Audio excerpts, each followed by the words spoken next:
Once again, it's the beautiful music that brought us in of Alex Kusturok, folks. And you know what's exciting today, Lawrence, is not only are we listening to him as he brings in the music, folks, Alex is with us today. Alex, welcome to the show. Now, before we jump into anything, and we just even, because I know we've only got so much time and there's so many things to talk about, welcome, and we're going to talk about your new album right away. So, Lawrence, give him a welcome for us. Thanks for being here, Alex. See, folks, I thought it was going to be way more exciting than that, but that's all Lawrence has got for us. How many times have I seen Alex over this year? Hey. So, Alex, tell us about your new record. Well, it was funded by the Métis Nation of Alberta, and beyond blessed for that. I went to Audrey, and I came to her with an idea that I wanted to preserve the traditional Métis fiddle music, you know, like the Red River Jig and the Drops of Brandy and, you know, various dance tunes. And I wanted not just me playing, but to have different players that represent, you know, different parts of Alberta. So there's Donnie LaRondelle from Conklin, Prudent from Goodfish Lake, yes, from Goodfish Lake. And, you know, we all play different. You know, the notes are a little bit different, but there's that standard Métis feel that is for dancing. And that's what the album's called, Métis Fiddling for Dancing. And, you know, to showcase the different players and how they play these tunes from where they're from, but have that consistent dance feel throughout the recording. It's completely free. It's available on my website, alexkusturok.com. You can stream it, or you can grab the tracks from there. It's on Spotify. It's on Apple Music. It's on YouTube. And the main purpose of this recording was for education about our music. And, you know, just for people to use it to dance too. And, you know, for schools to teach about, you know, where our music comes from. And my hope with this recording is it's going to be around, you know, for years. You're the quintessential Métis fiddle player as far as I'm concerned. And, you know, last summer I got a chance to play with you and Donnie LaRondelle. And I couldn't be more excited. And I think that's something that's been lacking, is we haven't had that access to connect with the youth about how the Métis community was so influenced by music. Now, Lawrence, I guess my question to you is, why are there so many Métis songs that have alcohol in the name? Well, I mean, aren't they really... I think they were around during the fur trade, like Métis fiddle, to get that rhythm pattern. And we needed the alcohol, But then they had those weekend dances to Ah. celebrate the weekend, right?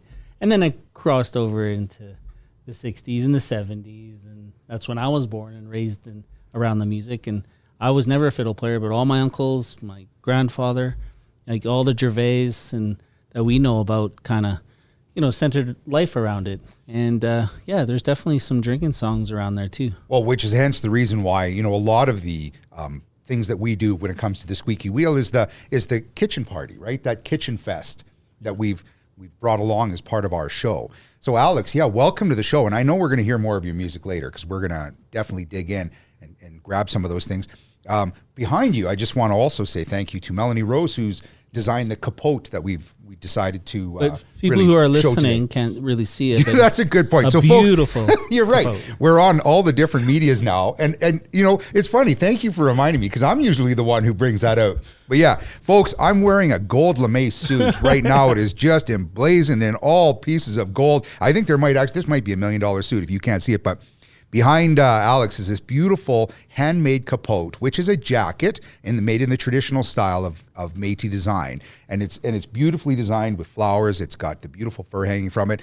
Just wanted to do a big shout out to Melanie for her contribution. It's more of a traditional cut, like contemporary look to it. It's a beautiful, has, I would say, floral patterns on it, and yeah, she did an incredible job. And it's on one of the anniversary Hudson's Bay blankets that we purchased from Parks Canada. So, and for those of you again who are just listening, Lawrence right now is wearing a dinosaur costume. Yeah, folks, that's it's right. hard to explain, but yeah, if you watch our YouTube, you'll be able to see him. So maybe that'll be a good reminder. Now you're from up north, Alex. So some of this is going to influence you, but we're interested in your opinion, because a lot of the same Métis issues happen throughout all the different regions as we develop towards Constitution here, and there's a lot of the reconnection that's happening at municipal, provincial, and federal levels. But Lawrence, I wanted to bring up again the IGP, so the Indigenous Gathering Place. You know, you're big into the news right now of the conversation regarding how do we get the relationships. And Alex, for you, this is where this municipality down here in Region 3 in Calgary has said, oh, we've consulted with all the Indigenous groups and we're going to provide land as an Indigenous gathering place. And in fact, there was a committee, but that committee hasn't actually talked, seemingly, to all of the Indigenous parties. So here they're doing representation, but where are we at, Lawrence? Well, from what I know, they consulted with community groups, community members, but just not Treaty 7 and certainly, well, maybe, I shouldn't really say that, but the ones I know of have said that they haven't been talked to, and us, Métis Nation of Alberta, but then they list us as supporters on their website, right? So, well, and again, here, you and I were talking a little bit earlier today about how the mayor, Jody doesn't feel as though she's getting consultation with the province. Yeah. And yet, so on a lot of levels, consultation has to work. People actually have to put the effort forward. Yeah. Reach out. There has to be a process, and usually those processes, the engagement, they'll ask us, how do you want to be engaged? We tell them, and then they come to us. And then we sit down, we go through their project, and then we actually give them something in writing that supports it. Mm-hmm. And it's a document that they carry with them when they make their application to people like the city. In this manner, they skipped all that and just had the application at the city. Right. They didn't do the due diligence. That's right. Now, I know we're going to start seeing more about that. I'm hoping that the city continues to do their work. And hopefully when they've done their part in these kind of relationships, those relationships that they have with the province will foster. And our premier will be able to say, listen, I'm doing my part. Now, let's jump into something that's a little hitting the whole world right now. And this gets Alex back into the conversation because he's just as Canadian and just as Métis as the rest of us as part of our Métis conversation. The women's hockey team over at the Olympics had to play with masks the whole game. Fellas, let's hear your thoughts. Yeah. When I watched it, I thought, well, this is interesting. Are all the games being played like this? Because they had N95 masks on, which are very harder to breathe in just your cloth mask or whatever, right?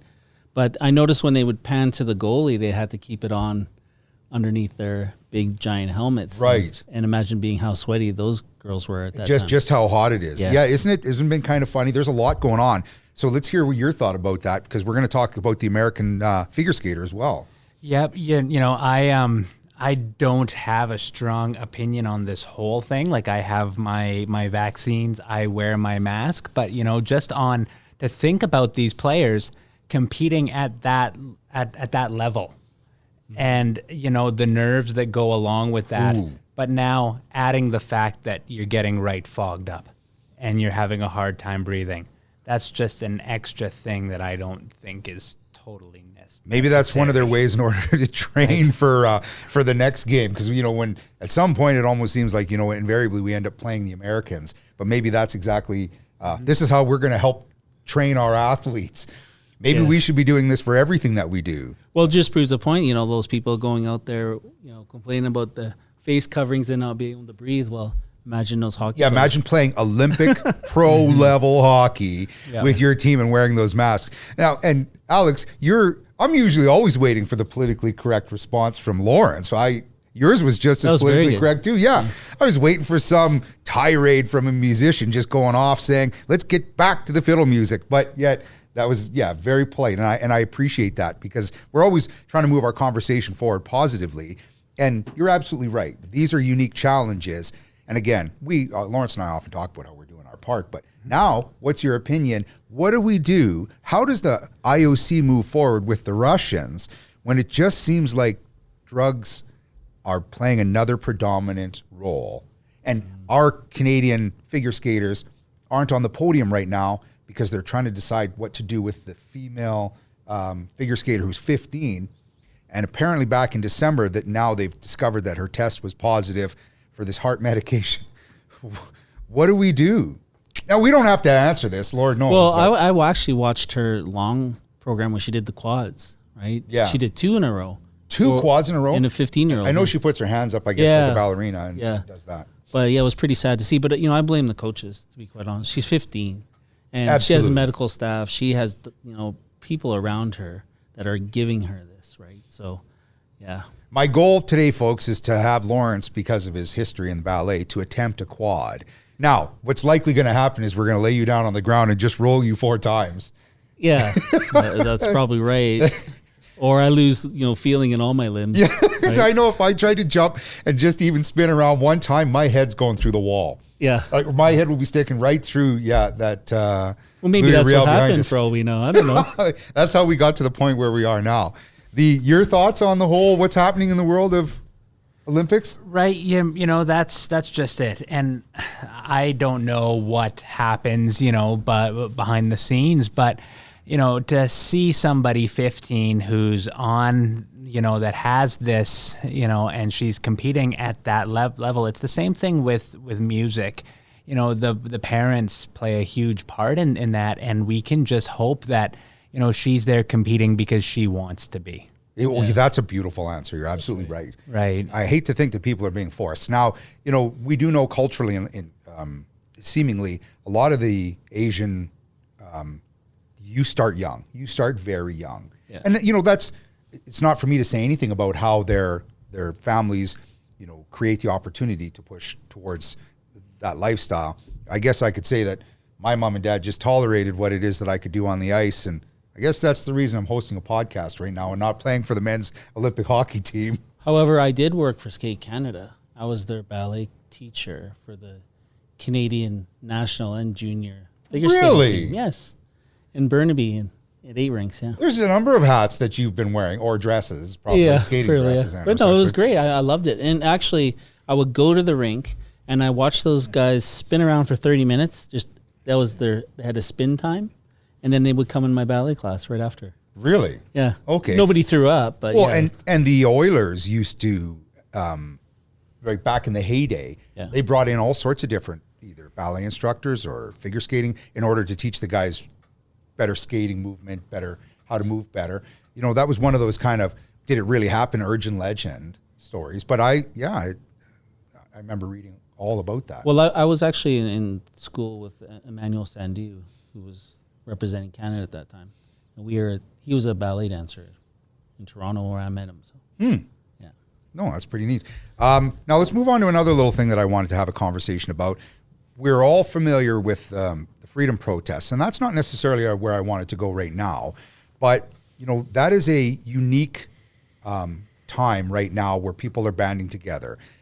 Before we even explore that conversation and the challenges that it's causing both to families, the economics. But there were mothers in Manitoba on a First Nation being fined $5,000 because they went, outside off the land at that time to go to a grocery store. There was no other available resources in order for them to provide for their family. All of a sudden we read in our cities everywhere the issue of people showing up without masks, the people not wearing it. Here, there weren't any other opportunities. Mm-hmm. How do we have the conversation at an appropriate level that says what other resources were made available? And this is, I think, one of the conversations that still needs to happen across all Indigenous the culture to say, how do we support these reservations? How do we support settlements? How do we support Indigenous people living within community because these resources aren't available? Yeah. Well, I mean, for me, Northwest Company, which was a fur trading company rival to Hudson's Bay, is now a grocery chain. And they supply groceries to the rural areas. Still? Oh, yeah, they're still around. Oh, wow. Still a company. Their headquarters are right actually by Fort Gary. In Winnipeg, you'll see Northwest Company. Oh, okay. I gotta look that up. Yeah. So, but they're very expensive groceries, definitely, and access. That was always the problem leading up to this. But imagine throwing COVID and exemptions and restrictions on, and these people have to provide for their families, and they have to travel out of their communities to get food. It just, what were these officers kind of thinking? Yeah, what were we thinking when they couldn't say, you're doing your best, we're doing our best. How can we, move forward? Yeah, why weren't the officers, because my brother's an officer, why weren't the officers themselves going to get food and bringing it to them, if that's the case? Right? Have you read about that one? Mm-hmm. Yeah. Yeah. Thoughts? You know what? With all this, with the Freedom Convoy, with all this stuff, I read a quote, and it really stuck with me, and I had to look for it here, and it says, "If your freedom is built on the denial of the freedom to others, then you didn't actually have freedom at all." Yeah, I did read that quote, and I think what my concern is sometimes is that as individuals, especially in the freedom convoys, are going, well, my rights are being tread upon. So then they go out of their way to tread upon other people's rights. And it becomes exponential and it becomes exhausting. My attitude has always been, and we were talking about this on previous episodes, that if you have conversation, so you can't go in there with an agenda. You can't interrupt somebody. You have to allow them and say, what I'm going to say you may not agree with, but you at least have to hear me through. But what happens right now is seemingly here in these communities around Ottawa, people are just pulling horns all day long and the conversation is not happening. Yeah. So, yeah, and I think that's part of it too. But, we look at Métis history, right? This flag here was based on freedom, right? It was freedom from the forts. This is what we fought for. Yeah. And we've been fighting Canada ever since to go away, but they're not going away, right? Mm-hmm. And, as Métis folks, we teach our children the same value that, yes, we were here and we fought against Canada and look what happened. And we see Wexit being involved in this. We see these other movements about separating from Canada, getting involved with the trucker convoy, but their voices aren't heard. And it's not the majority of us anymore. Right. They're really sitting together. But we have the real true history and knowledge about what would happen if you did try to separate from Western Canada. Yeah. Folks, if at any point you decide to separate, can you put Lawrence and I at the helm? Based on our conversations, we seem like the most likely candidates. And I agree. 2 years, the duration of all this has been exhausting, and maybe these people have run out of options. Maybe they've run out. But, right now, you're right. We're not talking about Wexit. All we're talking about is the anger that's happening within these trucker convoys. So now down, because I know we're going to be getting to you very quickly, because I got to hear some of that beautiful fiddle music here. But I'd like your opinion on the Sting as well. Now, one of the big heavy hitters in the world has just sold his catalog, and Bruce Springsteen has sold his catalog, and so many artists have sold their catalog. What's your thoughts? Because now it becomes commercialized. And I know you're giving away Métis music here pretty soon. That's not necessarily selling your catalog, but before we get into hearing that beautiful fiddle music again, what's your thoughts? Where are we at when it comes to who ends up getting to own this? Is it just going to be in an ad for every new car that comes out? You know what? If I had the amount of material that they have, and like Springsteen, and that they can sell it and they can live free, financially. Yeah. Right. If I sell it, if I sell mine, I'm still going to ask you to pay for supper. So what we should do is we should all sell somebody else's catalog. So before I get your opinion, before the do's and the da's that are coming in, Alex, bust out that fiddle. Give us that time before our next ad that we got to throw up, and we're going to hear some fiddle music. This episode brought to you by the Métis Nation of Alberta, with a vision of a strong Métis Nation embracing Métis rights, and a mission to pursue the advancement of the socioeconomic and cultural well-being of the Métis people of Alberta. For more information, go to www.albertamétis.com. Now, back to the show. I put out an album, Métis Fiddling for Dancing, and showcasing, the different styles of tunes, and the different ways to play these tunes. And one of these tunes were the Drops of Brandy, which is a dance that is done, in, I think, 2 lines. If there's lots of people, I think there's 4 lines. And what I brought with the recording was the Manitoba kind of style of the Drops of Brandy. It has the 5 parts, and then Prudent played his, and LaRondale played his. So this is the Drops of Brandy in the Manitoba style of playing it with the 5 parts.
It's a do and a da.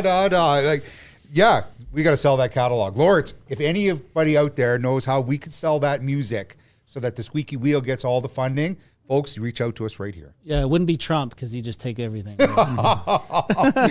Alex, that was absolutely fabulous. Thank you for that. And I know we're going to close out our show. We're going to be hearing some more of your beautiful fiddle music, but I can't get enough of it. Again, I got a chance to play with Alex in Batoche, and he's actually down this week in order to do some recording with our band. So Alex, so fabulous. Memphis in the Grand, couldn't be more excited to get a chance to play with you. Now, keeping in the theme of some of the Métis stuff that's happening, Loris, talk a little bit about, I know I was reading, Kalyn Kodiak is bringing her traditional knowledge to Bragg Creek on February 18th. So folks, write that day down, February 18th, and look up the information about the Bear Medicine Workshop, KodiakHerbal.com. Yes. What can you tell me about her? Well, I mean, Kalyn Kodiak is a medicine woman who kind of lives in Calgary, and she does a lot of educational stuff and done stuff for the local here and a few things for us here at the region. And to hear that she's doing something in Bragg Creek, because we've just recently uncovered a lot of historical elements to that area, and to have her go down there to do some things. And Our Lady Peace Mission is there, and it was built by Alexis Cardinal with one axe. We started building these churches around here. Wait, hold on. Sorry, what? Days. Yeah. Like, it took 3 of us to carry in the podcast equipment today, and she built a church. No, not she. Alexis Cardinal in the old days. Oh, in Bragg Creek. Yeah. Okay. Yeah. Okay, and what's the story behind that then? And is that where I'll have to look up where some of the celebration is going to occur? But yeah, Alexis Cardinal built Our Lady Peace Mission as one of the first oblates. In this area when the priests were coming over, and he was armed with one axe and just built these little churches along the way, and then the priests would just obviously that would be their church. That would be their church. Their chapel. Yeah. Oh wow. Yeah. Is that one still there? Well, it's not there anymore, but there's actually a big marker there now with a plaque and all that. But we've uncovered some of the homesteads in the area and the trails right along the way, just with some recent activity for development, and now we're doing more things down there. So. Oh, nice. Well, and actually, I'll have to look into this a little bit more, because I know this summer I ended up getting a bad sting right on my guitar hand. I think I had something coming up, and I remember reaching out to Dad saying, I can't believe how badly my hand was swollen. He said, well, did you chew some plantain and put it on there? Right. Well, that's something he taught me probably 10, 15 years ago. Right. Wherever I was at the time, I had totally forgotten. I never really thought about it. I tried the traditional things, banging it against the ground, hitting it with a rock. Yeah. I didn't have anything cold to hold against it. But yeah, we need a bit more of awareness about what are some of the the cultural relationship with the land. Yeah, I mean, we have a lot of these a very knowledge of plants and those things and medicines, and we have that down here in southern Alberta, which is kind of unique. I mean, there's even a woman in Canmore who we all know, and she does teachings to Parks Canada and all that stuff, and we use her for engagement too on projects. So. Well, and I know there's been more conversation in my world of the satellites when it comes to helping to identify what are the plants that are indigenous to that area. Because when we start to do reintroduction of species to area that's had work done to it, whether that be the land has been had oil work done, they're trying to figure out how do they rebuild the land in the way that was most favorable to the soil for its natural growth. Yeah. And the term indigenous plants is that term. And it's part of reclamation plan. So if they put a shovel in the dirt and they move the soil around, they actually have to have a plan to put it back to where it was again, right? In order to get their projects approved. That's part of the reclamation. And part of that is us going into that area, looking at the plants and telling proponents or industry that, yeah, this plant's here, taking photographs, doing GIS, doing all those things. And then we keep a record of that. So then we help with the reclamation later on when the project's complete. Oh, fun. Well, I know we need the more understanding of what are the plants around here. So I'm curious, they're getting more engaged. But enough about that. But Kalyn, she's definitely knowledgeable. And if people want to go out there on February 18th to Bragg Creek or go to her website, and you'll find a space there, hopefully. Yeah, KodiakHerbal.com. Now, before we jump into another thing that's going to be happening here in February, I want to ask you guys, because by the time this gets aired, you guys will probably all be in hot water. What have you done for your significant others when it comes to Valentine's Day? Now, I bought my wife a workout bench. I might as well just bought her pots and pans and some cleaning. But she did indicate that this is something that she wanted. And the reason I'm curious is because and I don't know if you know this was just something that I'd come across recently, but I think we all seemingly know on men's minds what's the first thing they'd like for Valentine's Day. But the second thing, apparently, on all of our minds is to get a pizza. Okay, that seems a bit crazy to me, but what have you guys been doing? What's your thoughts about Valentine's Day? What have you been doing for your significant others? Alex might be a father. Well, that's very true by that time. That is the gift that I gave her. And how you generous. Can't really beat that. For this year, I've given her the gift of life. Alex owns us on this one. There's nothing we could do to beat that. But well, my kids were born on Remembrance Day, so pretty solemn day to have a birthday. But yeah, that's true. But have you thought, you could still, all I'm throwing around here is it doesn't hurt to still bring home some flowers that day or write a card or do something. But I don't know if you've thought about it. But folks, when you're connecting with the Squeaky Wheel and we're curious as to what you may have done, make sure you fire us an email, tsw@thesqueakywheel, or send one directly to Lawrence at thesqueakywheel.ca, or to myself, Ross at thesqueakywheel.ca. Make sure you look up Alex Fiddle, Alex Kusturok online. And if you want to send him some of his crazy ideas, fire some over to him. But, Alex is a big part of our show. So this is where it's a really great opportunity that we get to have some fun with you, because everybody gets to listen to your fiddle music when our show kicks off. And a big thank you to Leighton, who's always behind the scenes, making sure that everything runs smoothly. And again, I know we talk about our sponsors, and thank you to the M&A. Thank you to the Memphis group. Thank you to our friends and families who are connecting us. But another thing that's happening in our city that's coming up, Lawrence, maybe you know some about this, but Firelight Tales, stories where the two rivers meet. So in February, there's 3 days, February 12th, the 19th, and the 26th, from 5 to 7 p.m. Those 3 nights at Fort Calgary, there will be different Indigenous elders sharing stories while sitting around the fire with heaters, hot chocolate, and lanterns. So it's free to attend. Mm-hmm.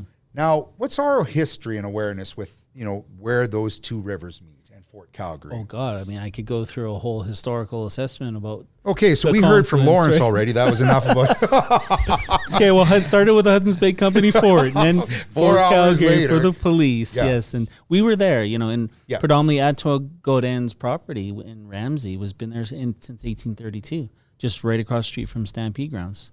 But I can get into Saddle Dome, I can get into Inglewood. Yeah. 9th Avenue was the Old North Trail that linked Montana, Fort Benton to, the north here, right? So 9th Avenue in Calgary was predominantly the 1,000-year road, right? Oh, okay. Well, and I do know, we do know where those Métis cart trails have brought people through and such like that. Yeah. And when you follow where the railroads ended up, they seem to, follow where the Métis cart trails were going. Not fallen, they take it. Or could you they took them, yeah. just parked right over top of them. Pretty Yeah. much, yeah. Thank goodness they didn't lay them down too fast, or they would have dropped them right on top of our. Well, the trails were already mapped, right? And when That's right. CPR moved in, they're like, hey, well, let's just lay the track on that road, right? Which they did. Well, and big shout out to Fort Calgary. Again, there's always a history, but as we've moved forward, and I know Naomi Gratton's a friend of mine, and she's the CEO of Fort Calgary, and doing a beautiful job, and is always trying to look for new opportunities for recognition. And, right, we filmed down at the Hunt House, the connections that are happening with those with the agencies, and they've done some great jobs of putting in some beautiful displays about Métis history. Yeah, and we know there's Blackfoot have been going there. It was a ceremonial place and for them too. So, we've kind of shared that area, as much as we could in the old days. But to where it is now, who knows? There's nothing on 9th Ave that says it's the Old North Trail. You go to Fort Calgary, they're starting to change things there, which is good. Yeah. But where the spot where a Hudson's Bay Company fort was, there's a big statue of a Northwest Mounted Police pointing to Fort McLeod, right? So, yeah. If my suggestion is it wouldn't hurt to have a bronze Lawrence down there as well. Yeah, absolutely. Though, I'll is pay there for it. enough bronze available to? Based on what I see on the camera, they're going to have to add a little No, extra. well, when they build statues, they don't build the actual guy. It's usually Hopefully, they do it as I was younger instead a of good representation. Yeah. Yeah. Well, if you're building a bronze out there of Lawrence, try to put another one of me beside him. I think that'd be fabulous. Yeah. Though, as Churchill said, that ends up just being a place where the pigeons. Yeah. Yeah. Yeah. Which doesn't end, sadly, as time goes by. Somehow we always work to try and come up with something that individual said that then the cancel culture starts to kick in. And my concern, again, with always this idea of cancel culture is you can't always spend every moment focusing on one thing somebody's done. We need to look at, were they trying to work towards positive relationships, positive communication. Yeah. And I go the opposite. Yeah, that's right. Yeah. Oh, I know you. I'll be thrown under the bus every opportunity that you get. Late and set. Ding, ding. The light's not on, folks. You can't see it behind me if you're just listening, but this is our time for our scam conversation between Lawrence and I and the information that we've looked up. And I'm going to bring Alex in on this one too. But folks, one of the ones that happens repeatedly through the time of the year is we're all looking for an animal. And online, there's the really popular animals, and you will always find somebody who's selling it at the price point that you want to buy it at. But what happens now in a lot of these situations is they ask you, they'll talk to you, they'll listen to you, they know this is the exact animal, and they happen to have one that you really are going to want. They've sent pictures, and now you just have to send a deposit to hold that animal. And they're willing to try and meet you someplace. Well, as soon as you've sent that deposit and you haven't seen that animal from somebody who's registered, certified, connected within their community as a proper breeder, you've just lost your money. So folks, don't fall for these ploys.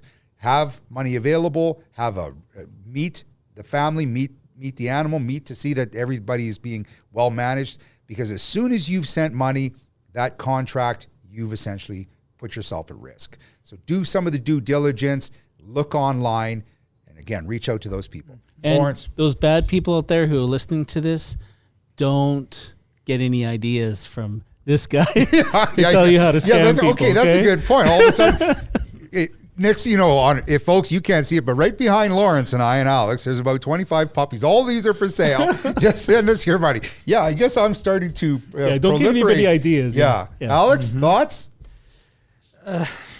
Don't spam people. Well, there you go. Yeah, there's so many different scams, and they're some are well thought out, some aren't.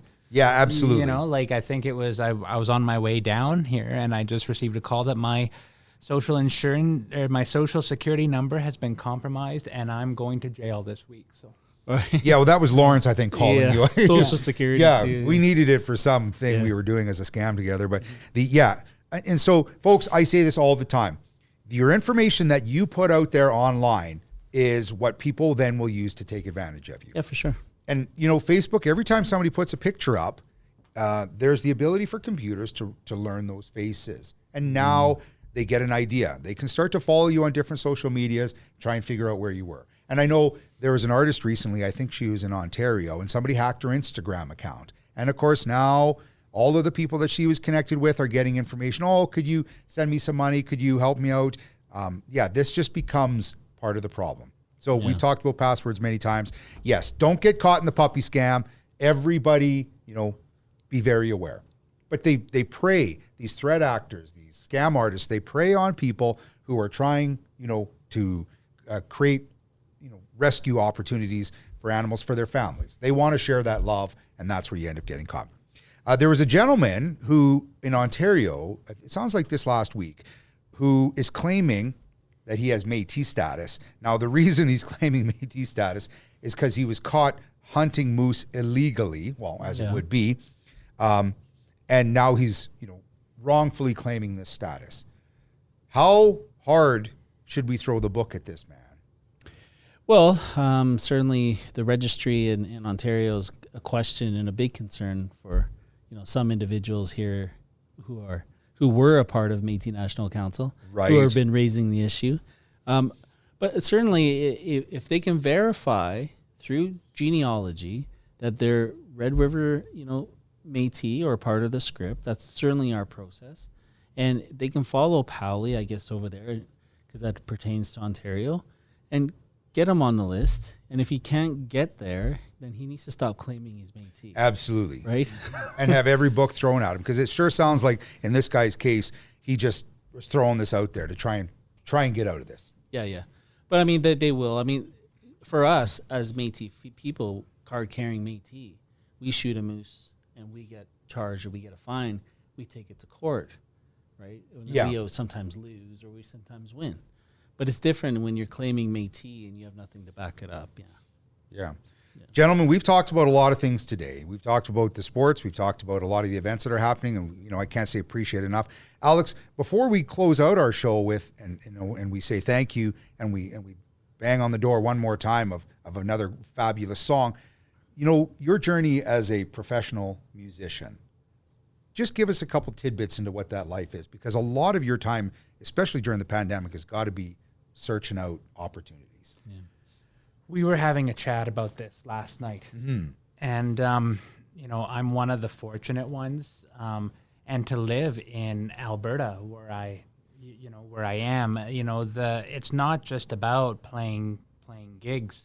I need to record like I did. I need to keep thinking of projects. I need to, different teaching, different. So, as a musician, I'm not a fiddle player, just a fiddle player. I'm a marketing director. I'm a long haul driver. I'm a educator. So I need to learn about all these things the best I can. And then once, the musician makes the money, if you're not educated on what to do with that money, I'm in the process of learning that too. So it's there's a lot involved, and there's always something to do. You need to create opportunity for yourself, no matter what field of work you're in. It is a business, there's no doubt about it, and the business of music is still a business. But yeah, I can't say thank you enough. Again, folks, make sure you look up this new album that's coming out. Make sure you continue to reach out to the Squeaky Wheel. Continue to share that conversation. I have people come up to me all the time and say, I started listening to your show. Part of it's because of the fun and the relationship that you and I have, and how we're trying to stay positive, bring a positive conversation. But Alex, again, I can't say thank you enough. So this is our opportunity. I want you to help us close out the show today. Keep bringing that fiddle music. Thank you for joining my band, Memphis and the Grand. to lay down on this new track that we've got coming out. And I look forward to, again, playing with you, this week. So the summer even. Oh, that's right. Stampede, all those things. Right, and we have, we're going to have all of our Métis events that are going to be happening, and the annual general meeting. Yeah, the assembly. Or the assembly, sorry, it's going to be coming, Here to Region 3, yes, in August, Yeah. No, so Alex, again, thank you again for your time here on the Squeaky Wheel. Now, folks, for you, those of you who are listening, Lawrence and I are going to start this beautiful procession. It'll be about 15 minutes long as we weave our way in and out around here, as hopefully Alex will play us out for that whole period of time. Right. Okay, yeah. And Lawrence is just tightening up the zipper on his dinosaur costume.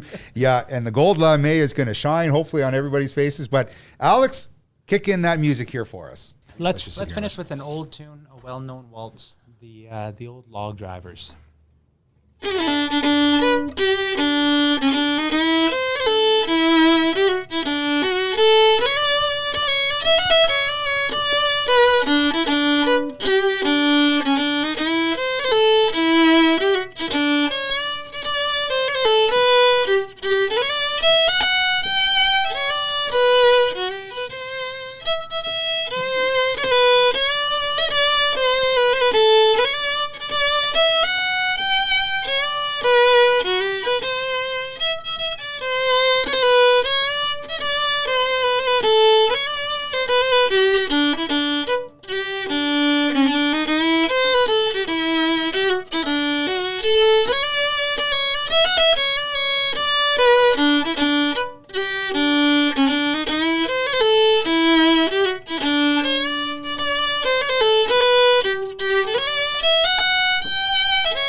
Squeaky Wheel is brought to you by the Squeaky Wheel Company, co-hosted by the President, Lawrence Gervais, Memphis Region 3, and the Captain, Ross, Memphis, Pambrun.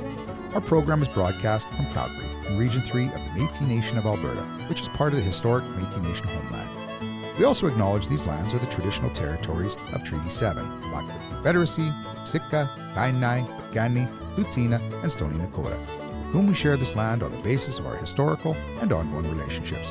You can always reach us for comment about our programming by email at tsw@thesqueakywheel.ca or find us on our website, www.squeakywheel.ca, and our socials. For our comments, it is our focus to recognize all of our First Nations and Indigenous friends, share connection with Métis settlements, and listen to and show respect to our Métis brothers and sisters and families. Here at the Squeaky Wheel, we give thanks to our elders for their guidance and to Mother Earth for her time she allows us to be here and share her bounty. From all of us at the Squeaky Wheel, Tansi.